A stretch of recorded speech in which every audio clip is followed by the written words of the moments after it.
mu Gicuku kuri uyu wa kabiri ku igenekerezo rya 27/0/2026 bibaye bibi cyane muri quartier zitandukanye Karundu, Songo, Kiribura, Kavimvira, Kakombe, Murongwe, Kimanga, Rombi, Kabinjura, Kasenga, Kiribura Sud na Kiribura Noru bibaye bibi cyane. Abazarendo bikanze ko mama 23 yaba yinjiye neza ku musozi Ikasenga nuko bimeze. Rombe naho abazarendo baravuza induru. Ibiro bikaba bibaye mu gihe M23 yatangaje ko ishobora kuzasubira muri Uvira bijyanye nuko hari hamaze iminsi hagaragara case zigaragaza ibikorwa z'ubugizi bwana bikorwa. Bihagaze gute muri iki Gicuku muri izi quartier? Nimuze tubane tureba kantu ku kandi biri kugenda biba.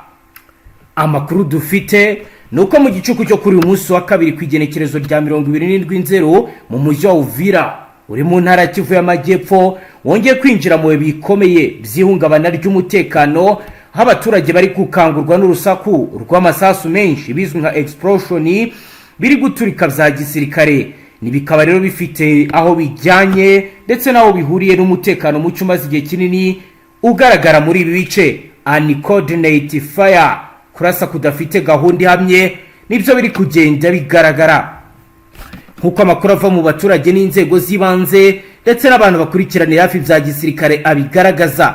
Ibiro bikaba bibaye muri iki Gicuku mu gihe Wazarendo yinjiye muri state of high arts cyase gushyiraho ingabo n'ingamba mu rwego rwo kuba bacunga cyase bakongera ubwirinzi nyuma yo kwikanga no gukeka ko umutwe wa M23 ushobora kuba winjiye cyangwa se uri hafi kwinjira muri Uvira mu buryo bwa infiltration nkuko bigaragara mu masaha kuva saa 5:45 kugeza magingo ya abazarendo batangiye kurasa amasasu menshi mu bice bitandukanye by'umujyi wa Uvira harimo quartier Kasenga, Murongwe, Kavimvira, Karundu, aho bivuga ko ari amakuru yuko ari bizwi nka suspected enemy movement cyase kwinjira ko bakekwa kuba banzi bikomeje kugenda bikekwa. Abasasanguzi ba gisirikare basanzwe bavuga ko ibi bikomeje kugenda biba bijyanye nuko muri Wazarendo badafite ibijyanye n'amakuru y'ubutasi, aho twabyita ko bakoresha unverified intelligence report. Ni mu gihe kandi bakomeje kugenda bakora ibidasanzwe bijyanye n'udutsiko tw'ingabo zishobora kuba zabinjiriye ibizwi nka advanced unity za M23 zishobora kuba zinjiye muri uyu mujyi zigamije reconnaissance ndetse no kugira ngo zimenye neza uburyo Fardc yabiri gutegura ibikorwa bibi by'umwihariko ku bwoko bw'abanyamurenge. Kubera ubwoba Bazarendo rero bahise batangira explosive fire, kurasa cyane hagamijwe gutera ubwoba no gukumira umwanzi, ariko bikaba bizabaye mu buryo butari bwiza without clear target identification, hatabanje kumenyekana neza uwo barasa, bituma amasasu menshi araswa mu baturage biri guteza ubwoba bukomeye. Bikaba byageze mu cyiciro bizwi mu gisirikare nka aquatic urban warfare, imirwano yo mu mujyi itagenzuwe. Ibizabaye muri Uvira muri iri joro bikaba byafashe indi sura. Ibi rero bikaba bijyanye n'imirwano ikomeye imitwe yitwaje intwaro iri kurasa amasasu mu buryo bwa random firing, ibintu byateje panique muri aba baturage. Abaturage baravuga ko amasasu menshi yarashwe mu kirere mu mazu y'abaturage, bigaragaza lack of command and control by'abazarendo. Nkuko rero bibyerekana ko Wazarendo ikora nta central command structure ifite cyase ubuyobozi bukuru butanga itegeko nkuko rero bigaragara muri bikomeje kugenda bikorwa. Bikaba rero intandaro n'akajagari ku mutekano muri ibi bice nkuko amakuru abigaragaza. Mwijoro havuzwe civilian casualties, umuturage wapfuye waguye mu masasu yarashwe mu buryo budasobanutse. Hari kandi cultural damage, kwangirika kw'imitungo y'abaturage, amazu menshi yangiritse andarasenywa nkuko bigaragara. Abaturage benshi bagaragaje ko ibi bikorwa bigaragaza gross violation of international humanitarian law, cyane ihamye ibijyanye na protection of civilians, kurinda abasivili bikaba bitagomba bitari kubahirizwa neza nk'uko bigaragara. Abasasanguzi baravuga ko ibi bizabaye Uvira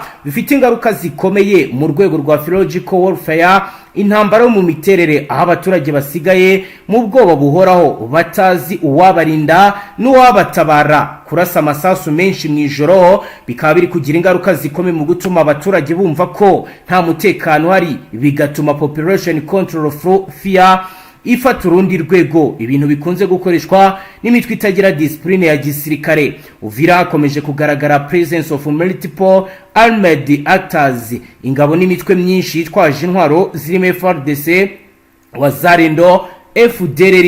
Iyi rero ikaba ari fragmented security architecture, imiterere y'umutekano idahuje ituma abaho friendly fire incidents, ndetse bikagira ingaruka zikomeye ku baturage.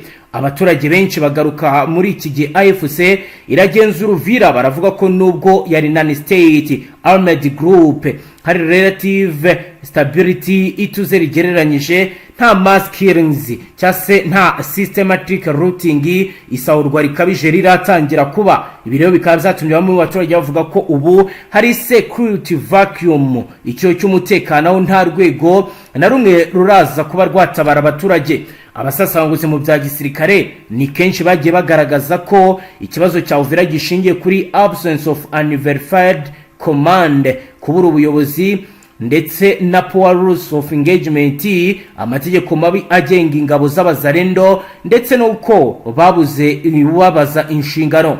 Mu Gicuku rero cyo kuri uyu munsi wa kabiri ku igenekerezo rya 27 Nzeru 2026 Uvira yabaye ishusho y'ihungabana rikomeye ry'umutekano mu buseruko bwa leta n'intwaro rusange ya Kongo. Kwikanga ko M23 yaba yinjiye mu mujyi bizatumye abazarendo barasa amasasu menshi mu buryo bwa preventive reaction, ariko bigakorwa hatabanje gutekerezwa ku ngaruka ku baturage mu gihe habayeho ibikomeje kugenda bigaragara ko bihungabanya umutekano. Uvira izakomeza kuba cycle of violation nk'uko rero abaturage babigaragaza mu gihe abazarendo bakomeza guhabwa inshingano zo kurinda iki gisagara, kuko abaturage bariyo baragaragaza kandi bakavuga ko ibimenyetso bihari n'ibikorwa bikomeje kugenda bikorwa byose birerekana ko nta gahunda ihari yo kugira ngo abaturage bahabwe agaciro, kuko abazarendo bashyize imbere ubusambo ndetse n'ibindi bikorwa bibangamira bikomeye ibijyanye n'ibyo bakomeje kugenda baharanira. Ni mu gihe kandi bikomeje kugenda bivugwa kandi binemezwa ko urugamba ruri kwitegurwa neza kuko Fardc ndetse na Fdnb barunze abasirikare benshi baraka. Ni mu gihe kandi bivugwa ko hari n'umwuka utari mwiza hagati y'abacanshuro ndetse n'abasirikare be Fardc. Ibyo byo turaza kubigaruka mu masaha ari imbere, aho rero turi buze kureba ibyabaye. Ni mu gihe kandi biri kuba mu gihe igitero cya drone cyasize amarira menshi, ibyatumye mama ko 3 nayo ifata ingamba zikomeye mu bijyanye n'ikirere. Ni nyuma y'uko ihuriro Alliance Fleuve Congo rishinja ubutegetsi bw'Kinshasa gukomeza kwibasira abaturage b'abasivili no gukomeza kudaha agaciro ubuzima bw'ikiremwa muntu. Mu butumwa yanyujije kuri X ku cyumweru, umuvugizi wa AFC Lawrence Kanyuka yongeye gutanga abagabo ku muryango mpuzamahanga, aho yagize ati ubutegetsi bwa Kinshasa bukomeze kudahwema gukurikiza politike y'urugomo, ubuhumyi rukorerwa abaturage b'abasivili basenya imitungo yabo mu gihe umuryango mpuzamahanga ucecetse. Yakomeje agira ati kuri uyu munsi wa gatatu ku igenekerezo rya 24 Nzeri 2026 nyuma ya saa 6 ihuriro ry'ingabo z'ubutegetsi bwa Kinshasa zagabye igitero cy'indege zitagira abapilote muri santere ya Minzenze, bituma abaturage benshi b'inzira karengane bapfa. Mu guhangana n'ibi byaha ihuriro AFC M23 rivuga ko ritangaho abagabo umuryango mpuzamahanga ndetse n'amahanga mu kugukomeza kurenga ku nkana kuhagarika ry'imirwano kwa Kinshasa no kutubahiriza ubuzima bw'abaturage ndetse n'amategeko mpuzamahanga arengera ikiremwa muntu. Ibiro biri kuba mu gihe ko informa zo zitubwira ko kandi hakavugwa yuko ibice n'ubundi Fdc yo ibishaka cyane, kuko mu gihe n'ubundi Fdc abikiri muri misozi za Baraka, yabikiri muri misozi yegera bina bice bya za Karemberembe, yegera muri misozi n'ubundi imihanda iva Fizi werekeza za Karemi bagakomeza kuryamayo. Biravuga yuko ibi bishobora kuba byatuma uyu mutwe ari guhera utegura ibitero bashobora kuba bagaba kuri Fdc abikayishigisha ku rwego rudasanzwe. Yego. Kugeza ubu imikoreshereze y'indege ihagaze gute bwana Karemba Aimable? ibitero byagabwe ku munsi w'ejo ariko nk'uyu munsi nta igitero kigize cyumvikana, ariko nanone ibi biba ari ibintu bitunguranye, nta muntu uba ubyiteguye byo bari ku ruhande rwa M23 cyangwa MSD twirwana cyangwa sosiyete sivile, yewe no hagati mu basirikare ba Fardc. Ibi bitero kenshi uburyo binategurwa ntabwo baba bazi ngo indege ziri buze kurasa aha cyangwa n'iziri buze kurasa aha, kuko kenshi usanga ari ibintu biba byihishwe inyuma n'abacancuro batandukanye, cyane cyane aba Babirigi n'Abablakawota. Yego, biri kuvugwa ko hari abasirikare benshi b'u Burundi bakomeje kwinjira ndetse n'abacanshuro. Kugeza ubu ni nk'ibihe bice bakomeje kugenda bajyamo, ese nyuma yo kugerayo bihagaze gutyo kugeza ubu Karemba Aimable? Akenshi ibice biri kugenda byinjirwamo n'abasirikare b'Abarundi basanga ari Karemi, usanga ari Fizi, mu misozi yegereye Biyera, ahitwa za Kadihira, Hafi n'ubundi ku nkombe z'ikiyaga cya Tanganyika. Muri Fizi niho hagaragara cyane Abarundi bari guca na Karemi, bari kugenda bahinjira ku munsi ugenda uzaza undi, ariko nanone ni ishusho fatizo n'ubundi yuko Fdnb iri gukeka cyangwa ufite ubwoba yuko uyu mutwe ushobora kuba wakora inzira ikomeye cyane yo kwinjira muri iriya misozi yegereye za Karemi. Yego, kugeza ubu ku birebana no kuba M23 yagaruka muri Uvira, nyuma y'ibyatangajwe na Maître Moise Nyarugabo, nyuma y'ibyagiye bigaragazwa na Sultani Makenga navuga uti intambara ni kwiyagaza, kugeza ubu watubwira ko Uvira ku ruhande rwa M23 bayibona gute? Barabona ko ari ahantu bagomba gusubira cyangwa?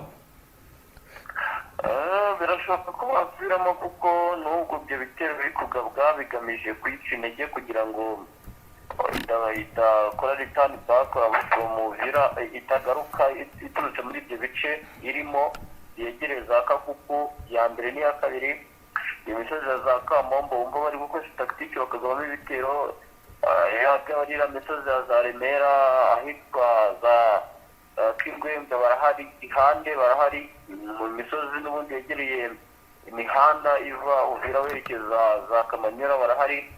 Igihari ni uko hashobora kuba hakorwa cyangwa hagabwa igitero gitunguranye ku ruhande rw'uyu mutwe, kandi gishobora kuba cyanatuma basubiramo, kuvuga ngo basubiramo byo ni ibintu bishoboka cyane kuko ibice barimo si kure yaho, ndetse kandi biri na strategique, nubwo Fdnb nayo ikoresha uburyo bwose bushoboka kugira ngo irinde uno mujyi, ariko biragoranye cyane ukurikije uburyo ki uyu mutwe nawo wagiye kwitsimba mu misozi iri strategique yegereye imihanda iva hano muri Uvira, ndetse kandi bikanagaragara yuko nubwo hari abaturage bahunze Uvira, ariko mu makuru mpamo nshingiye ku bimenyetso bigaragara n'ibivugwa, hari n'abaturage benshi n'ubundi bakomeje gukorana na M23. Rero ibi bivuze ko ishatse kugaruka muri Uvira ari ibintu byakoroha cyane. Yego, dukomeje tukajya Baraka ho bihagaze gute? Mu minsi yashize imirwano yagendaga isatira iki gice cy'uyu mujyi, kugeza ubu uratubwira ko bimeze gute bwana Aimable? Baraka wenda usanga ari Makunji, usanga ari Marindi, ibice byose bitandukanye uri mu mujyi wa Baraka, wumva hari situation yuko wazalendo zikomeje kwiyongera, Fardc abasirikare bakomeje kugenda bakora umuvuma militaire mu masaha ya kumanywa ndetse kandi n'aya nijoro, banakangurira abaturage bati muhumuke murwane na M23, dore yuko mu majwi anumvikana bo banavugamo cyane n'igihugu cy'u Rwanda, babwira abaturage bati muhagurukire kurwana. Mu ubukangurambaga cyane muri Baraka nibwo bukorwa, gushishikariza abaturage ngo kurinda Gicuku cyangwa se na Baraka ubwayo, ariko cyane Baraka imisozi yegereye aha Marindi, imisozi Makunji no mu tundi duce dutandukanye za Kabanja, niho cyane usanga hari abasirikare ba Fardc cyane hanigangamo Fdnb, ariko ibi byose bikorwa nyuma y'uko n'ubundi iriya misozi yegereye ku muhanda Rotesinari 5 uva Katongo, Ugomba, Muheta na Kitu, umanuka gato yerekeza Buseni n'aho yegereye muri iriya bice byegereye za Makobora, nuko n'ubundi mu makuru hari aha hantu imisozi hagiye harimo ama 23. Niyo mpamvu bavuga bati n'ubundi mama ko dushaka kugaba igitero turute makobora muri bufuruko muri ya bice byegereza makobora, bashobora kuba bagaba igitero baturutse mu cyerekezo byegereye Useni, bakaba gufata baraka igare, gufata imisozi yegereye Kabanja, Makunji, Marindi, yewe na Karemberembe. Imihanda navuga ko ariyo mihanda y'ingenzi yegereye imihanda ihuza Fizi na Karemi ikaba yafatwa n'uyu mutwe wa 23. Rero twaduye n'akaga. Niyo mpamvu ubwo bukangurambaga buri gukorwa, niyo mpamvu izo muvumo wa militari ziri gukorwa mu misozi ya Baraka. Urasanga ariko situasiyo ihagaze buri munsi. Hari amakuru akomeje kugenda agarukaho cyane arebana n'ingabo z'Uburundi. Agira ngo riramwe muri yo bwana Karemba Aimable yatubwire z'umwihariko ku bari muri operasiyo bihagaze gute ku gisirikare cy'u Burundi? Igisirikare cy'u Burundi gisa naho hari inshingano gikomeza kugenda gifata. Navuga ko nka 60% nibo ba platoon commanders cyane muri Sudikivu. Yego. Aho usanga bagiye bahabwa inshingano zo kuyobora zifite n'abawaza rero cyane abasirikare ba Fardc bakazigurira ku ruhande rw'igisirikare cy'u Burundi, bakavuga ko arizo mbaraga Fardc yagira cyangwa n'umusaruro waboneka. Ugasanga igisirikare cy'u Burundi cyane gishishikariye kudeployinga abasirikare mu misozi myinshi itandukanye, yewe mu bibogobogo, yewe n'ahandi hatandukanye muri za Karemi, ariko nanone bakabikora mu buryo bwa kinyamwuga. Ibi nabyo biragaragara kuko kwa kundi bajya kubona barasa cyangwa batera mu buryo bwa avegerema, ntabwo bikiri gukorwa cyane ku ruhande rw'igisirikare cy'u Burundi, kuko n'iyo misozi wumva ngo iba yagabwemo ibitero, usanga aba platoon commanders ku ruhande rwa Fardc usanga ari abarundi baba bateguye ibyo bitendo. Navuga yuko binagerageza no gutanga umusaruro mu buryo butandukanye n'ubwo abarundi banateguragamo, kuko bivuga yuko turi kugenda tubona ari abagiye batozwa n'ababirigi ndetse kandi n'abacancuro b'abablakawe. Yego, kubirebana n'abaturage bahunguka n'abahunga byo bihagaze gute? Kuko muri territoire ya Fizi ho bakomeje kugenda bahunga. Abahungiye Burundi baba baragarutse bwana Aimable? Oya, ntago bagarutse, ariko mu byifuzo byabo bifuza kugaruka kuko ubuzima ntago buhagaze neza. Yego. Gufata ntago bageraho neza, ariko ntago ni nayo mpamvu akenshi wumva n'abaturage no mu misozi irimo imirwano ntawe utekereza kuvuga ngo ahungira mu Burundi, kuko makuru ngira ngo mwigeze no kubona n'abagarutse barahungiye mu Burundi. Amakuru baje bazana bavuze yuko ubuzima mu nkambi buba buhagaze nabi. Uyu ni umwihariko cyangwa se ni nacyo kibazo ubona yuko gihari cyane. Yego, turebye tugenda tugana ku musozo, kubirebana na deployment ubu bihagaze gute yaba muri Sud Kivu no muri Nord Kivu? Ni nk'ibihe bice biri kugenda byongerwamo abarwanyi? Urasanga muri wenda Uvira iyo byo rwose ni ibintu bigaragarira buri wese ku ruhande rwa Fardc, aho za Kavimvira, mu misozi yegereye Kalungwe, mu misozi yegereye Hafi na za Gatumba, mu misozi ya za Kiba ku ruhande rwa Fardc baradeployinga. Ku mihanda yegereye umuhanda uva za Kavimvira yerekeza Munanira, birumvikana ko ari mu byerekezo bihuza umuhanda Uvira na Minembwe, haradeployingwa. Ku ruhande rwa 23 iyo misozi yegereye Kingwengwe, Gihande, Kidira baradeployinga muri Minembwe. Urumva yuko n'ubundi nabo icyo bashaka gukora ari uko bakomeza kwitegereza ibyo Fdnb iri gukora kugira ngo no mu gihe batekereje kunyakura ibitero babikore. Urayoya kandi nanone ku ruhande rwa Karemi naho abarundi baradeployinga ndetse kandi abacansho badeployingwa. Kivuye amajyaruguru ho situasiyo urasanga ari Warikare mu byerekezo bya Pinga kugira ngo iriya misozi yegereye Kiburayi, Marimo, kugira ngo bagotemo amakuru atatu mu misozi yegereye za Karembe n'ahitwa za Marimo. Ukareba mu misozi yegereye ahitwa za Nyenzira aradeployingwa ku ruhande rwa Fardc, ariko nanone muri pozisiyo za Masisi, Kishanga, Mweso, mu misozi yegereye za Kinigi, Bihambwe, Rushebere. Urumva ko ari imisozi yitegeye Warikare mu misozi n'ubundi itekeraho Fardc kudeployinga mama ko tutadeployinga niko kandi nanone bihagaze muri Rubero mu misozi yegereye ahitwa za Masereke ahitwa za Muro Kazinyonge hafi y'imihanda n'ubundi iva Rubero Musenene hasi gatoya hafi y'imisozi yegereye za Masereke n'ubundi hadeployinga ariko nanone aha za Katwa Kabiyabo muri Butembo n'ubundi muri position zo milimetero bike yusatira ku muhanda Rubero Musenene Fardc kudeployinga Rushuru urasanga ari Tongo mama ko tutideployinga Kagera Rwamarihe na Kinyamboho cyangwa se Nyakakoma hafi ya misozi yegereye Shasha